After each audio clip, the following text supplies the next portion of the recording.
we are going to talk about tree planting and the choices of trees. And I'm going to talk about planting first because that's really key to the survival of all trees that we might put in our landscape. Uh, we all know that trees offer a lot of benefits to our property. Uh, we have, the cleaner air. A lot of people don't think about that, but all of those leaves uh, of the trees actually catch the particulate matter that's in the air and then slowly deposits it on the ground over time as it gets washed off. But it basically, trees act as big vacuum cleaners to the air for us. Energy conservation, it cooler temperatures, because if you plant trees, any neighborhood with trees is several degrees cooler than a neighborhood that has no trees at all. And if it's close to your house, it provides some shade and will also lower the temperature of your house, so you don't have to use as much air conditioning. Runoff reduction is a really important function of trees. Again, those leaves catch the rain as it comes down, especially with these gully washers we get here occasionally. I can't remember the last one we've had, but it allows the leaves catch it and it slowly drips it onto the soil, which means that we're not having major runoffs. Protecting biodiversity is really an important function of trees here. There are so many critters that use trees. Insects, birds come along and eat either the seeds off the trees, the fruit off the trees, or the insects off the trees, even more importantly. Mammals use it, squirrels, and all sorts of other mammals will use trees. So protecting biodiversity is really important. And just, being in an area where there are trees, if you've been, how many of us have taken a walk in the park just for mental health break? So trees are really important in that. And also a tree neighborhood actually has higher property values than one that doesn't have trees. So keep those things in mind as you're choosing your trees, as you're thinking about how long that tree is going to be there. There's a lot of benefits. Number one on the agenda for planting a tree is choosing the right tree in the right place. So site selection is super important, especially if you have power lines near you. If you're planting trees around a power line, make sure that if you're under the power line, you're planting kind of an ornamental tree, something like a red bud or a Mexican plum or something like that, something that won't grow any higher than 25 feet. Because if you grow something taller, the utility company will come along and will prune your trees and you won't be happy with the results. So just stay away from tall trees near the power lines. And that even includes out a ways, going out 50 feet. Make sure that you don't plant a tree that is so tall that if it falls over, it's going to take down those power lines. So try to keep, the lower 40-foot height or less trees closer to the power lines. And then around your house, go ahead and plant all the tall trees because they provide the shade that you want for your yard and for your house. You might, like on the north side, think about evergreen trees or evergreen shrubs, and to provide some shelter from the wind in the wintertime. Again, right tree in the right place. Look up, look down, look all around. There are utilities above, and there are also utilities below. And we'll talk about that a little bit more. Check out where buildings are, trees are, fences are. And while you're doing that, think about how tall that tree will be at maturity and how wide it will be. Trees don't just grow up, they grow out as well. Is a tree deciduous? Does it lose its leaves in the winter, or is it evergreen? What kind of soil does it like? What kind of water is it going to need? There are a lot of trees that really like to be wet, but there are some like live oaks that hate being wet. They'd much rather be in dry soil. How much sun is it going to get? Is it a tree that likes a lot of sun, or is it an understory tree like an Eve's necklace that maybe wants a little bit more shade? And fruit, is it a fruit bearing tree? And if it is a fruit bearing tree, are you going to be irritated by acorns on the driveway, or uh, mulberries landing on the sidewalks, messing up the sidewalk? So think about all of those things. There's a nice little chart here. I'm not going to go through that, but you can screen capture that if you want, because that's a pretty good rule of thumb for how much space to give a tree. So how do roots grow? A lot of people don't have a good understanding of this. Trees don't just grow their roots down. They're not growing them down deep into the soil. What if they, barring all else, trees are going to spread out those roots in the upper level of the soil, just basically to provide stability, to get the nutrients and oxygen. Trees breathe too. Tree roots need to breathe. So about 90% of tree roots are in the upper 18 inches, so upper 1.5 feet of soil. And almost half of those are actually in the upper 6 inches. So you can see that the correct root spread, those roots are spreading out quite a ways, even beyond the canopy of the tree. So keep that in mind. You're not, when people water right at the trunk of the tree, they're not hitting where most of the roots are. So restricted roots can't grow, and you're going to see this kind of tangled mess sometimes in container grown trees. I put on there, it has to be remedied before planting. Truth is, if I had a tree like this, when I pulled it out of the pot, I would take it back to where I bought it and ask for a better one. This happens when the grower doesn't pot up quick enough. They don't increase the size of the pot, and the roots start girdling like that. Those roots will never grow properly, and they'll have a tough time establishing themselves. So you can either like tease out all those roots to spread them out. Sometimes you cut along the root ball to kind of break them up. But like I said, if I bought that, I would take it back before I did that. There's basically three types of stock that you'll be looking at.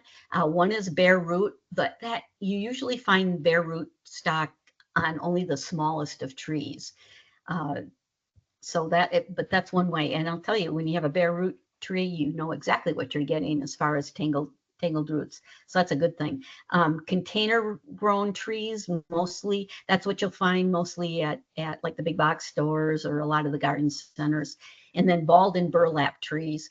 I usually see those with bigger trees in particular, because they're pulling them out of the ground, the grower is, and burlapping the root system. Trees are measured in caliper inches at a point 6 inches above the top of the root ball. So I know in my neighborhood, trees are required, like right about here, trees are required to be either 3 or 4 caliper inches to be planted. Our required trees are, and so that's where it gets measured, about 6 inches above the top of the root ball. So here are 6 things, and we're going to go into a couple of these a little bit in a little bit more depth. But call 811 before you dig. That's not just a suggestion; it's actually required by state law. If you're going to dig in your lawn, call 811. Find out where the underground utilities are before you start digging, because the last thing you want to do is dig into a gas line or break somebody's internet line or something like that. Handle the tree with care. Always lift it by the root ball. Don't drag it around by the trunk, because that's not a real good way of handling it. You're going to dig a proper hole that's at least 2 to 3 times wider than the root ball. So don't just dig it so you can just slip the root ball right in. Dig it wider than that. And how deep do you plant it? Well, you want to see the first lateral root, and we'll talk about that a little bit more. And then fill that hole with native soil, except if you have like really high clay soil. It's just solid clay. Most of us have kind of a clay sandy mix or a clay loamy mix, which is fine to backfill it. You don't want to use just like soil amendments in there, because what you're doing is building a really nice pot for that tree to grow in, and it'll want to keep its roots right in that nice clean soil, and it won't be pushing out through the clay soil that we have here. And then mulch with 3 to 4 inches of mulch without the mulch touching the trunk of the tree, and I'm going to hammer on that in a minute. So locate the first lateral root. That is the root that's closest to the surface, that's growing out from the trunk. So you hear root flare, you hear the term root flare a lot. That is the point where the trunk kind of flares out to start forming the roots of the tree. And you want to find that first lateral root. He's got his finger in this picture, he's got his finger on that first root that's growing out. Dig a proper hole. Start by getting rid of all the grass around it. Kind of loosen up the top 6 to 8 inches of the soil, and then dig down. So measure the depth using a shovel across. That's the easiest way to figure out how deep it needs to be without having to drag the tree in and out of the hole all the time. The top of the root ball I wrote can, but it really should be a couple of inches above the soil line, since it will settle in after being watered in. So it'll drop down. And if you plant it a couple of inches high, it looks funny to begin with, but trust me, it'll be just right when it gets established. So the root flare and the first lateral root must be visible. And I hammer that point because sometimes when the grower is potting up, or it happens more often, I think, in garden centers, as they're increasing the size of the pot as the tree is increasing, they actually tend to plant it too deep in the pot, believe it or not, and they start piling soil up onto the trunk of the tree. You might actually have to scrape off some of the soil from the top of the root ball, because the tree is actually planted too high in the container. I mean, too low in the container. So then get the tree ready to plant it. Remove it from the container carefully. Remove all the twine from balled and burlap trees. Get rid of that twine. Remove wire baskets completely. When they planted the tree in my backyard, they left the wire basket there. I made them pull, plus they planted it too deep. So I made them pull it up, get rid of the basket, and plant the tree properly. Remove burlap from a minimum of the top third of the root ball.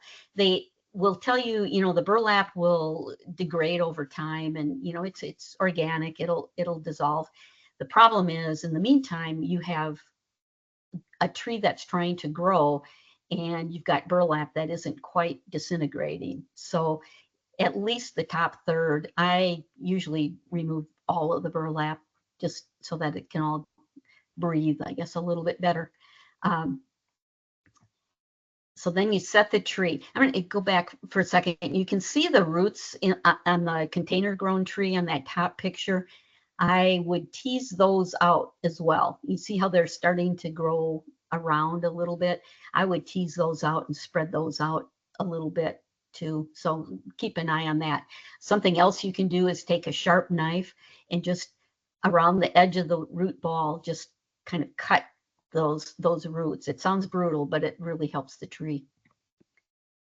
So set the tree in the center of the hole at ground level or a couple of inches above. You can see that top picture is what most of our soil looks like, right? Clods of clay that we get.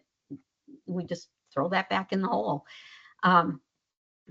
Check to make sure it's straight, because there is nothing worse than planting a tree and getting it all settled in and realizing it's the Leaning Tower of crepe myrtle or something like that. So make sure it's straight.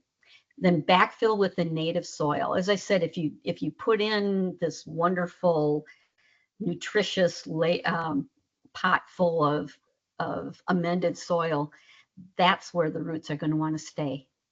So so putting back the native soil is the best thing you can do. And tamp it down as you go. You know, put a little in, tamp it down, put a little more in, tamp it down. And don't put any extra soil on top of the root ball. Leave that root ball sticking up a couple inches and don't add extra soil. Staking is a really controversial subject these days. It's actually recommended that you not stake a tree, a newly planted tree, if you don't have to. So only do it if it's needed. And if it's kind of a top-heavy tree, if the grower or the garden center has trimmed up the branches too high and leaving, you know, a heavy top, you know, leaving it kind of top-heavy, you'll want to stake it. But if it's a little tiny tree or a little seedling, sapling, don't even bother staking it. The tree needs to move. When you do stake it, make sure there's some play in the stake, in the cables around it, so that the tree can wiggle a little bit, because it needs that wiggling to form solid roots that will really help it establish itself and grow roots that are stronger and more supportive of the tree. After a year, if not sooner, and I recommend sooner, remove those stakes. Don't keep it staked any longer than a year, because you'll just be damaging the tree. I had a neighbor ask me why their tree was dying, and I went and looked at it, and they had it staked, but they had it staked with wires. They didn't even have like the cushions around the wires. And what had happened is the tree had grown up over those wires, and basically the tree was trying to grow out. The wires were holding steady, and it was slowly strangling that tree to death until finally it cut off all the nutrients and the tree died. So get rid of those stakes as soon as you can. Mulching, boy, is this a subject I would like to hammer with every landscaper in the area. Volcano mulching, like that sample on the top picture, is so popular among landscapers. And the reason they do it is because it makes their life easier. It does not make life easier for the tree. I consulted with a neighbor who asked why her tree wasn't very healthy. And I said, well, pull that mulch away from the tree trunk. And she looked around her neighborhood and she said, why? I thought that's what you were supposed to do. Look at all of my neighbors have it the same way. And I said, yes, it's because the same landscaper put that mulch on every one of those trees. So pull that mulch away from the trunk of the tree. Remember, you want to see the root flare in that first lateral root showing. So what happens when you pile mulch up around the tree is that it holds the moisture against the trunk. It encourages bugs to be there, but worst of all, it encourages the roots to stay in that mulch, not even in the ground, but to stay in the mulch, because remember, most of the roots are in the top 6 inches of soil, because roots like to breathe. And so when a tree has been mulched like that for a long period of time, if you pull it away, you'll see a whole tangle of roots in that mulch above the surface. Also, so keep the mulch away from the base of the tree and extend it, that 3 to 4 inch layer, to the drip line of the tree. So low mulch, extend it out to the drip line if you want to. You don't have to, but you know, if you're going to mulch it to keep away mowing or whatever, that's a good plan. But no volcano mulching, because volcanoes kill. So I told you I was going to hammer this point. As beneficial as it is, too much mulch will kill trees. And if it doesn't, and it's a long, slow death. People think they're doing the right thing, but their trees aren't acting very healthy, and over time those trees will become weaker and weaker. Either that, or suddenly they have roots growing across the top of their soil in their yard, and they're not happy with that. And but it's because that's where they encourage the roots to grow. So so do check the mulch depth, pull it away from the trunk of the tree, and go out to the tree's drip line, and then just keep it flat. Don't mound it. There's just no reason to mound. Tell your landscaper. Landscapers are not arborists. They don't necessarily understand this. So any education you can do in that is a good thing. So once it's planted, start watering. And it needs about 10 gallons per diameter inch every 7 to 10 days. I don't like, I'm going to change that top picture because it's showing, a lot of water going in. The best thing you can do is run a hose out there and run it at a trickle for a long period of time to try to get that water. Because you want to water very slow and deep. You don't want to water, you don't want a lot of water that's going to run off. They've got a nice ring there that's holding that water in place, which will help in that case quite a bit. Fertilizer, there's just no need to fertilize your tree for the first year or two. It's not trying to grow top, it's trying to grow bottom, right? It's trying to grow the root system. So unless your soil is really horrible, there's just no need for the first year or two to put fertilizer in. Do water regularly, especially during the first 2 years. So during dry spells, make sure you water every 5 to 7 days. And like I said, water low and slow, just so that it drips in around the drip line of the tree. Remember, not all the roots are right at the trunk of the tree, although when you first plant it, obviously they are, but and use mulch to help hold the moisture in the soil. So make sure the ground is saturated, but don't rely on your irrigation system to water your tree sufficiently, your new tree. Once it's established, your lawn sprinklers will be more than sufficient. And in fact, with live oaks, we find people tend to overwater their live oaks with their irrigation system, because live oaks like to be kind of dry. And if you're keeping your Bermuda grass, pristine green, you're probably overwatering your live oak. Our water, the water districts say twice a week. That's great. After the first time, after the first couple of years. Don't hire door-to-door trimming services for your trees. If you care about the investment you put into that tree, don't hire the guy who comes along with a ladder on his pickup truck and says, "I'll trim your trees cheap." Don't do that. Look for a licensed, a certified arborist for your best results. They tend not to use ladders even. If you have a big tree, they're going to climb your tree. They're not going to use a ladder. It's a lot safer, number one, and they can get to where they need to be. They'll look at the overall health of the tree. They'll give you lots of suggestions on how to maintain that health or improve the health.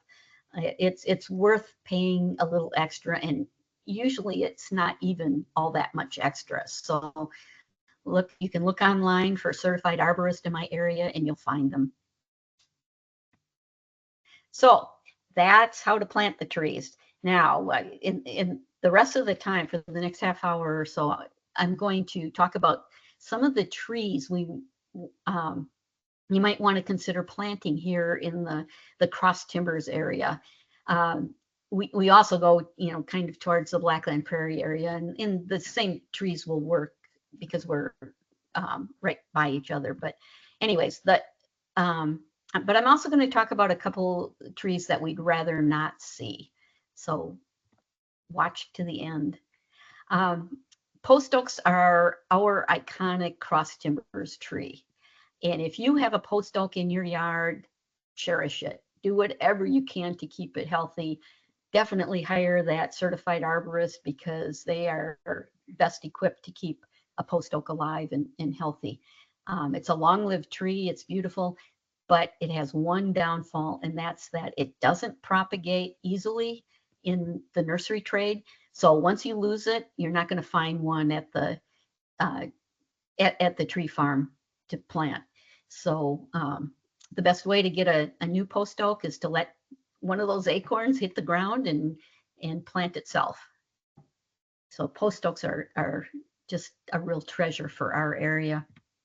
Blackjack oaks are also common in the cross timbers forest. It's a lovely tree. Um, it does have, kind of this corky black trunk to it. Um, Another great oak, long-lived, big tree, just beautiful. Bur oaks. Bur oaks are awesome. They really do get to be huge. Make sure you have space for it because and the leaves themselves are also huge. But the coolest part are the acorns. So you don't want to plant these by a road or by a sidewalk because the acorns are these huge, kind of hairy capped monsters. I think one acorn feeds a family of squirrels for a week. That's how big they are. Wonderful tree. If you have the room for it, definitely recommend planting bur oaks. Shumard and Texas red oaks. The red oaks are really popular, and a lot of us have them, including me. But what we've seen is they haven't been very healthy through our drought freeze periods, our cycles. The red oaks are struggling just a little bit in these droughts. So be judicious in your use of red oaks. Don't only plant red oaks. They're lovely trees. I mean, I love mine. I list two of them there, but they hybridize pretty readily. The range overlaps here, and so it's hard to tell which one you have. But it's a great tree. Has a nice color in the fall.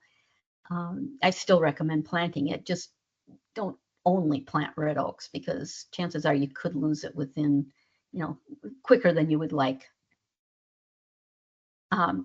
Just going back, one other thing about red oaks, if you are using a weed and feed product on your lawn or any kind of a weed type product, they are really sensitive to herbicides, especially the young red oaks are sensitive to herbicide. And I've seen more tip killing of red oaks because of herbicide use. So be careful with that as well. Pecans. I mean, who doesn't love pecans? They're a great tree. Again, be careful because of the nuts. You're going to want to plant somewhere where it's not going to land on the sidewalk, but and you're going to have to fight the squirrels to get the right pecans. But pecan trees are gorgeous. They're very big. They do tend to drop limbs as they get older. So be careful. Don't plant it too close to the house because they will drop limbs. But beautiful tree, great shade, wonderful fruit. American elms. We've kind of shied away from planting elms because of Dutch elm disease. That hasn't been that much of a problem lately, and there are treatments for it. So if you catch it on time, I really encourage planting American elms. They have the most gorgeous shape, provide wonderful shade. They're just a great tree for us in this area. Cedar elms, same. It's native to this area. They're not quite as pretty as the American elms in their shape and form, but they're still, it's grown by itself. They're a gorgeous tree. They have a lot of little seeds though. They're not as bad as one other elm I'm going to talk to later, but cedar elms are great trees and very hardy. They don't mind our drought. They don't mind too much water. They can kind of adapt to where they're going, where they are. So black walnuts, what a great tree, needs to be planted more. They're kind of disappearing from our area, but they were a common tree in the cross timbers, and we just need to plant them more. Chinkapin oak is an often overlooked oak tree, but it's really a unique, it's got that kind of cool wavy leaf to it. And they're really nice trees. They like a little bit more water. So if you have a lower spot that maybe a live oak wouldn't do as well in, a chinkapin oak is a really good choice. So I, strongly recommend taking a look at chinkapin oak because they have a beautiful, beautiful canopy, nice shade. They do have acorns dropping, but they're not like giant bur oak acorns. So that it's a nice tree. It's a really good tree that's too often overlooked in our area. Live oaks are great. They're not actually native to the Cross Timbers area. So North Texas, they're not all that, they're not native to here. And we found out, they had a little bit of problem in the big freeze of 2021. So a lot of the live oaks got radial shake, which is where the water underneath the bark swelled and broke the bark. And we lost a lot of live oaks from that because it broke the bark all the way around. I've got one in my front yard that it only broke the bark about not even half of the way around. And it's still, my tree's doing fine. It's healing itself. It's looking good, but just be aware of that. And live oaks don't like to be overwatered. They will drown. They will look sad and brown if you overwater them. They also get very large. So you can see from that picture, you see how that's its normal form, is to spread out and kind of bend down, bend the branches down. They're lovely. Don't recommend planting them like my neighborhood requires. It requires a live oak in front between the sidewalk and street in that 5-foot strip. Don't recommend that. That's not a great place to plant it. Sycamore trees, they're kind of fun. They have that peeling bark. They end up with just a really pretty white trunk after it peels nicely. They like wetter spots, but they will grow in drier spots. You'll see them a lot along creek sides and things like that in the wild, but they do have those seed balls. They're fun for the kids to throw around. They're not pokey, at least the sycamore seed balls aren't pokey, but it's another just lovely tree, grows very large. Ginkgo trees this is a non-native tree, but it's just a lovely tree. It has stunning fall color. It's bright yellow. There are some ginkgos planted at the Fort Worth Nature Center. And in the fall, if you want to get blown away by color, it's just the blazing yellow of the ginkgo trees are gorgeous. Also, it's medicinal. Those are herbal. Those leaves make a great tea, and it's supposed to help improve memory and sharpness. So, ginkgo trees. Southern magnolias, again, a beautiful tree. They get quite large. There are a lot of small varieties now. Teddy Bear is one of them. There's a couple others.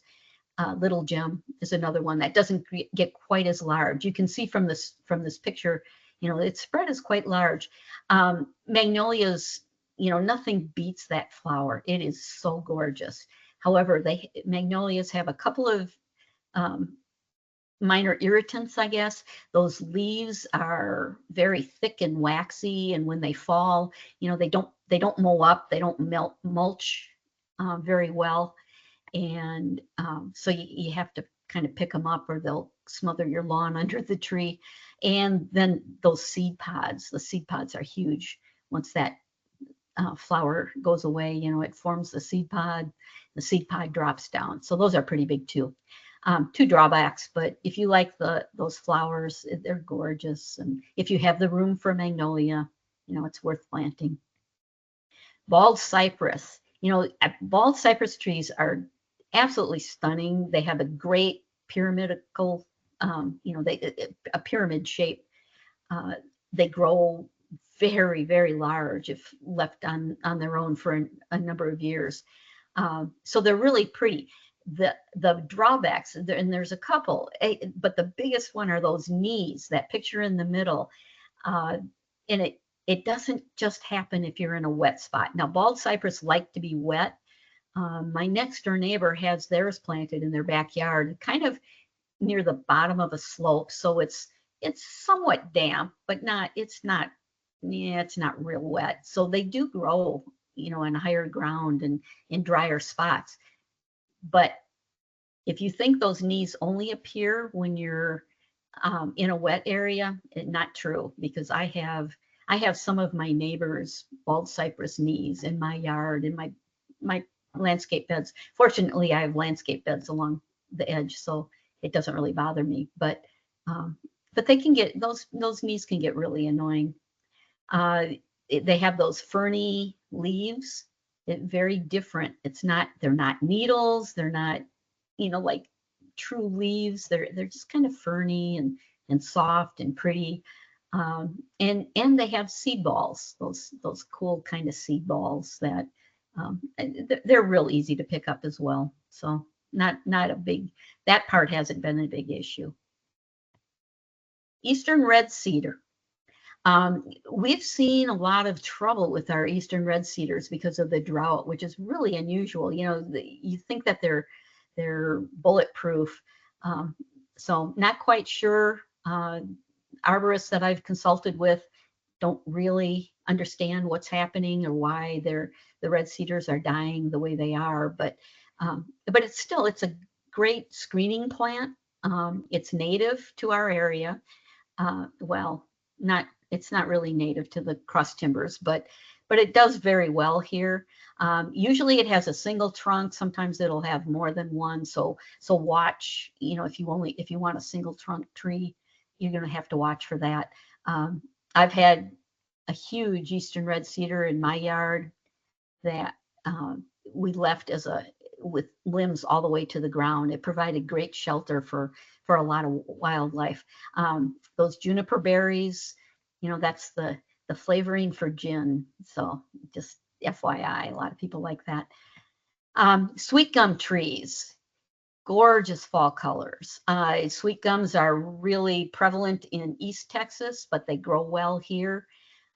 Lovely shade tree. Its biggest drawback are those kind of spiky seed balls. Don't let your kids get a hold of that and throw them at each other because they do hurt a little bit. But look at that color. I mean, it is a gorgeous tree in the fall. Has really neat looking leaves. So sweet gum tree, not a bad choice. River birch, I kind of hesitated putting this in. River birch it's a smaller tree, but it likes to grow, as you would guess from the name, near water, but it does well in drier spots as well. It's really the only birch that we can grow here. If those of us who came from up north and grew up with paper birch, you kind of miss that peeling white bark of that tree. Well, this has that same peeling bark. It just happens to be brown. So if you miss that and you like a birch tree, I would highly recommend getting a river birch and giving it a try. Mulberry trees. There are good mulberries and bad mulberries, and we'll talk about the native red and Texas mulberries are what you want. The fruit, you have to fight off the birds for it to be able to get it. That fruit is outstanding. It makes for great jelly. It's just a real plus for that tree, but also that fruit attracts birds. So if you're a birder, plant a mulberry tree because the birds really adore that fruit. However, there are I put naturalized here, but actually it's more, I would call them invasive white and paper mulberries. You probably don't want those. They're just kind of annoying, and they are not, they're kind of invasive as well. So I steer away from that and look for red mulberry or Texas mulberry. Eastern redbud. Now we're talking about some smaller trees here. Is there anything more spectacular than a redbud in the spring? It is just stunning with those bright pink flowers. And in the summer, they have those kind of waxy, heart-shaped leaves. It's just and it's got a beautiful rounded canopy. It's just a really lovely tree. It's not a very large tree. It's a good one for for under utility lines because it won't get any bigger than 25, 30 feet max, but not usually not even that big. It's an understory tree in the woods. However, I have one growing in full western sun and it's doing okay. So, and I don't give it any supplemental water or anything. So it's kind of adaptable. Crepe myrtle. We don't usually think of crepe myrtle as a tree. However, crepe myrtles will grow up to 30 feet tall. And it's a non-native tree and maybe has been a little overused, but boy, you know, those flowers all summer long. It's the only thing other than desert willow, which I didn't include, but that has flowers all summer long.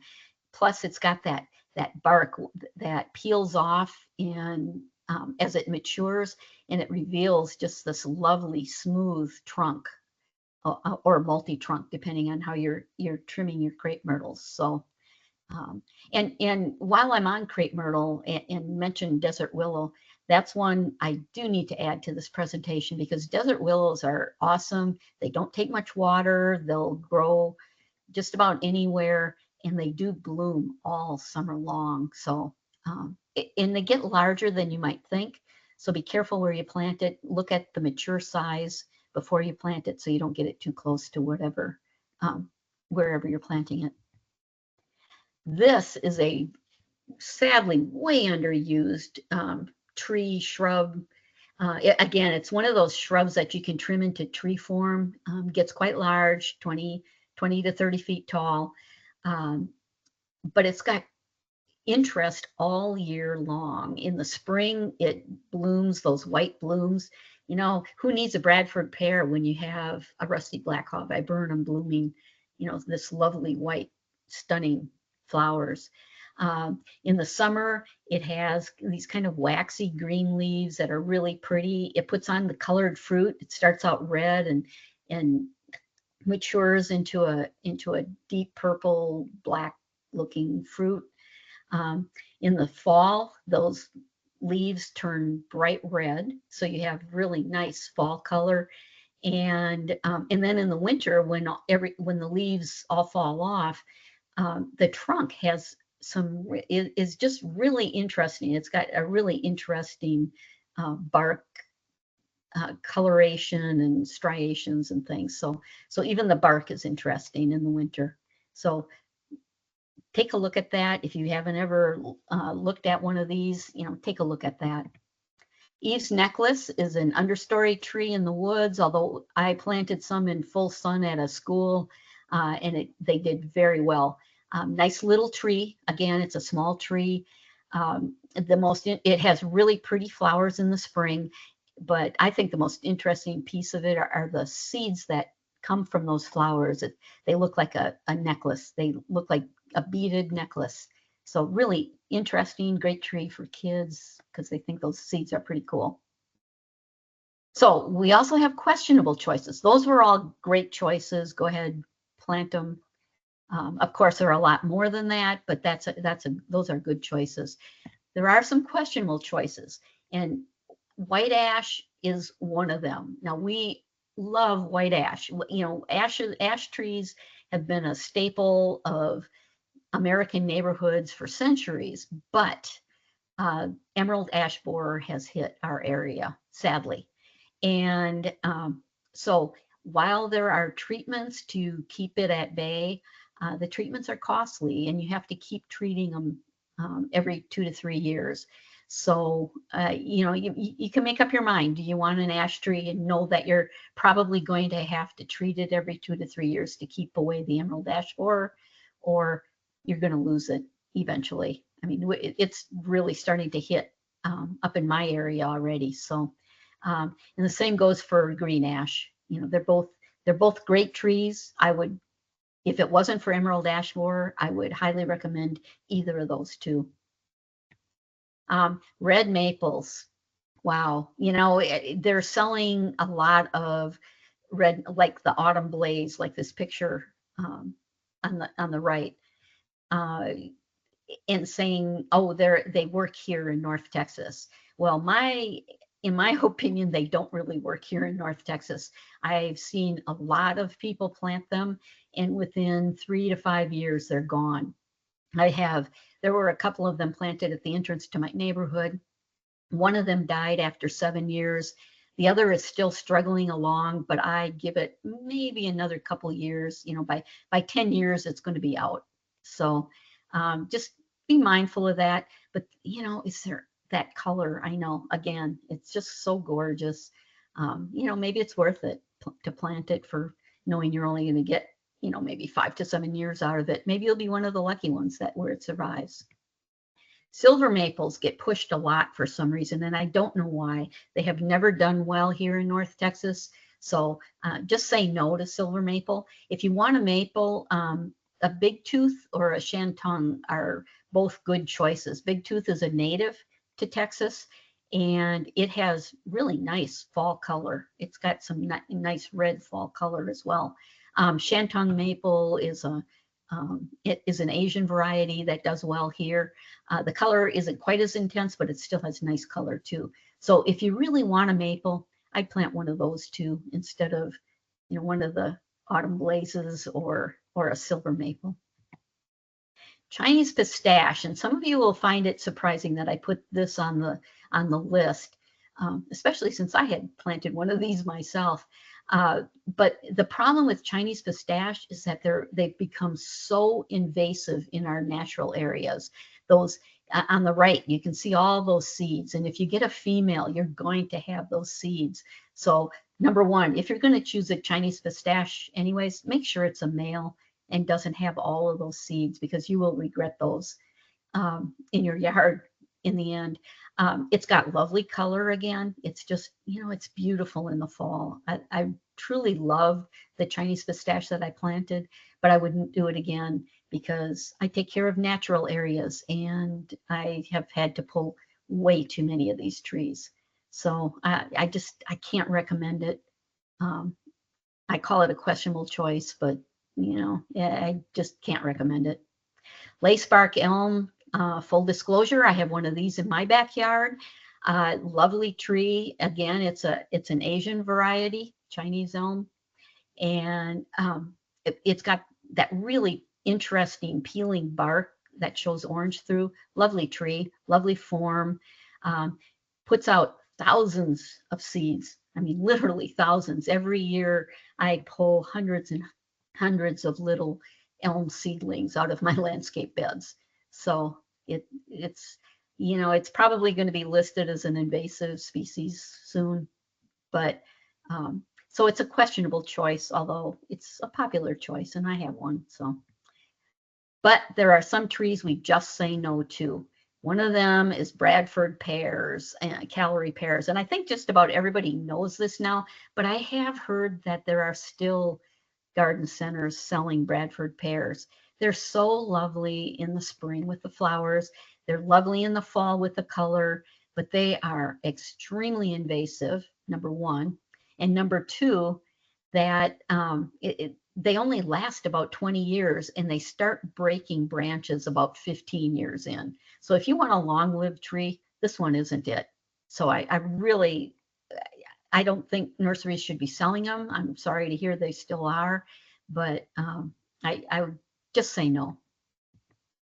Tree of Heaven is another one. It was really popular some years ago. It's very fast growing, but it's very weak. Most trees that are really fast growing are fairly weak.